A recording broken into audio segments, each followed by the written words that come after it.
Here's to you, Dr. Sealey. Peter S. Sealey was more than a friend to me. He was inspiration that will last a lifetime. Saying goodbye is so not Pete's style, so I'll give my friend an onward and upward through the arts. I'll use an excerpt from my memoir, The Long Stem is in the Lobby. The book Peter told me was on a par with Catcher in the Rye, or Stand By Me, a movie he brought to the screen. As I listened to this passage from the book being read, I imagined Petey boarding his small plane at the Cincinnati airport and heading up to heaven. It begins one Friday night in the early 1960s. Pete, Larry Miller, a friend, Walters, and I, all in our early 20s, sat at the Busy Bee Lounge on Ludlow Avenue, catching up, having drinks, and watching the co-eds from the University of Cincinnati. Peter and I left the Busy Bee Lounge and walked toward our cars.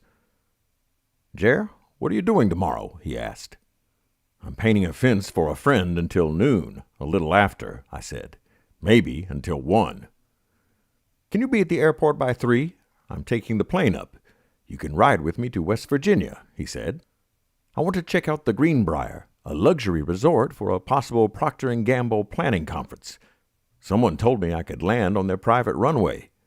3 o'clock, big guy. We can talk Duncan Hines. You might bring a blazer or something. They may have a dress code. We'll eat there. Be back here by 9 or 10. I woke up early for a Saturday. I pulled on a jeans and T-shirt and drove over to Ashland Avenue to Mr. V's house. I came up with a game plan for the wrought iron fence. I wire brushed one section at a time and then painted it one section at a time. By 1 o'clock, I was cleaning the brush and putting the paint cans on the stoop leading into the house. Taped to the door was an envelope that had a $50 bill in it. I folded it in my pocket. Peter was pulling the chocks from behind the wheels and checking wings and tail parts. "I chartered a small plane to fly a girlfriend to Columbus one time, Peter, but it was canvas. Yours is beautiful, a Beechcraft Bonanza.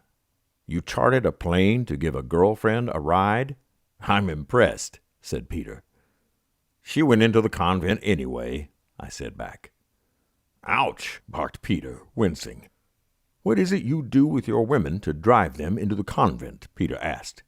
He laughed. "I'm beginning to wonder myself," I said. The engine started, and the propellers sliced efficiently, patiently waiting for the ride down the runway. We taxied behind an American Airlines jet at a gate and around a Delta jet coming in the opposite direction. At a point, our plane rested to a pause. Peter picked up a microphone from the dash, thumbed the button. "Good afternoon, gentlemen. This is Bonanza 3325 Charlie requesting takeoff.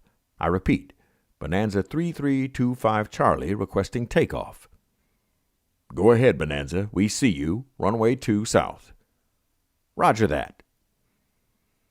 Peter's thumb positioned itself squarely on the throttle and began slowly, methodically pushing it in. The plane responded like the finest Swiss watch. With an emphatic leap, we grabbed up into the sky and began climbing with no hesitation. Concentrating on the view of the horizon on his side and out front, still climbing, Peter reached down between the seats and grabbed a lever without turning his head. "Big guy, there's no better feeling than tucking the tires into the belly of your very own Beechcraft Bonanza after a precision takeoff." Life was a wonderful celebration. Peter punctuated every second of it, championing every single breath. He was on a constant search for excellence and took in every drop of experience like a fine port. "You mentioned your father created Duncan Hines. Did he come up with the first cake mix? How did that go?" he asked, watching the horizon. "I was pretty young, I think 12. Dad was an owner of a big bakery that had plants around central New York. A man named Roy Park and a man named Duncan Hines came to him to see what he could do with the Duncan Hines brand. Apparently, they had tried various foods with no luck. Dad and his bakery created Duncan Hines bread. It was a whole wheat, shorter, thin-sliced premium loaf, Dad called it. That was the first Duncan Hines baking product. They then sold the Duncan Hines name for baking to Procter & Gamble. I guess for a lot of money, and you guys came up with the cake mix idea." "Fascinating. A fascinating story," Peter said. "So you've actually met the Duncan Hines?" "My dad knew him. I only saw pictures," I said. "Jerry, we have been using every ounce of research to own this market. Cake mixes. It has been an incredible journey. We came up with 9 flavors of cake mixes. We soon learned that chocolate was the favorite flavor, and the name of the game is shelf space in the store. So we grew that to 9 different chocolate flavors. 18 flavors in all." Peter pointed down at a mountain range below us. "We learned that the housewife actually equated baking a cake to having a baby. Presenting the cake to her husband was a symbolic gesture, an offering, just as having a baby would be. You guessed that? 3,000 interviews told us that." I was fascinated. We actually took it another step. We removed the egg from the cake mix, letting the baker add the egg. Fresh ingredients. After that, we broke the chocolate out into a separate bag and let the baker add that as well. That gave a sense it was even fresher, more from scratch. "You must spend a bundle on research," I said. "In this day and age, a housewife spends 3.5 hours a day in the kitchen. The family kitchen has become our laboratory. We study everything. It's what we do. The consumer tells us what they want, when and how they want it, and we merely oblige." "You sound like my dad," I said. "He was always sensitive to his customer. I heard he would never join the Cortland Country Club or drive a Cadillac because of his customers. He would say his grocers didn't drive Cadillacs, and many of them were Italian, black, or Jewish. 'I won't drive a Cadillac and make my customers uncomfortable,' he would tell me. And I'd sure never join a country club that doesn't accept Italians, blacks, or Jews as members." "Smart man," said Peter. Peter picked up the microphone, thumbed the button, and requested landing permission at Greenbrier.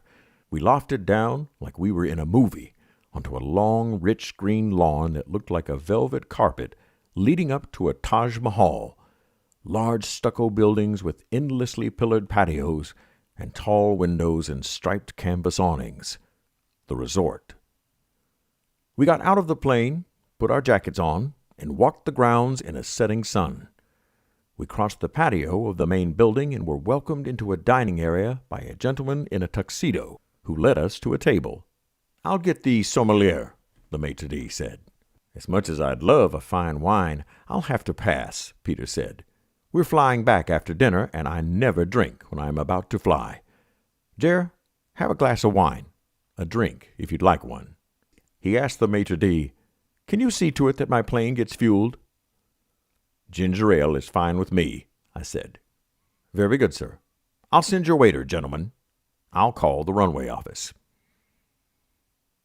"Peter, I'm impressed at the depth of your marketing skills. You take it to an entirely new level for me. I know guys who know sales, others know PR, advertising guys, but you're the whole package." "Big guy, thank God most of the marketing world is still blundering along with pushcarts selling their wares. Marketing has one and only one single objective: to create and maintain a high level of unaided top-of-mind awareness for your product name and concept. Nothing more and nothing less. All else will fall into place. A lot of people haven't figured that out yet. Every tool of marketing has that single purpose." "Say it in English," I said. "Jerry, have you heard of Crisco, of McDonald's, of Hunt's Catsup? How about Howard Johnson?" "I've heard of every one of those," I said. "Absolutely no value, big guy. I said the names, or aided you with names, and you could recall them, of course. That is called aided awareness. Now, name a tissue," he said. "Kleenex," I said. "A soup." "Campbell's." "A washing machine." "Maytag."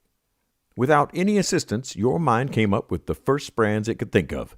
This is called unaided top-of-mind awareness, the single most important goal of marketing. If you went out shopping for those generic items I mentioned, you would have the brands you named on the top of your mind, out in front of any other brands. Being first in line for a consumer is what it's all about. I want the world to think of Duncan Hines when they think of cake, or even dessert for that matter, and of Crisco when they think of cooking. Until your prospective customer has seen your message at least 10 times, they won't even begin to understand it. We all see thousands of messages every day, billboards, signs, radio, television, but we retain very little. Peter lifted his glass of water and motioned the waiter over. I didn't know all that much about fine dining, other than my very expensive and special dinner or two at the gourmet room with my girlfriend, back when I had to ice cupcakes all night for a week to be able to pay for them. There were the dinners at the Neal House and my regular fare of mostaccioli and meatballs at Chico's, but my better dining experiences were limited, practically nil. I did remember, however, my mother teaching me that a quality, fine table or restaurant would always have butter knives. You could always tell you were at the best, she would say, if they had butter knives. A butter knife was that one single standard that would distinguish a table setting as superior, as the very best there was. I thought of the fun I'd had the evening before at the Busy Bee Lounge, listening to Peter talk about third-party endorsement at the bar, the laughs we had. I thought of the fascinating care and detail he took in just bringing happiness to a housewife baking in her kitchen, the satisfaction in a flawless liftoff at the airport. In the world of marketing, Peter Sealey was a butter knife. I'd never met a person, before or since, like Peter. One you could learn the essence and depth of marketing from by just having a beer with him. And what I learned from him was always interesting and never boring. To Peter, marketing was a way of life. It was literature, poetry. Peter was my MBA. He could talk marketing at the highest levels as simply and easily as I could write compositions in between classes. Thanks, Peter. Thanks for teaching me how to always raise the bar. Save a seat for me at the table, my friend. Jerome Mark Antil.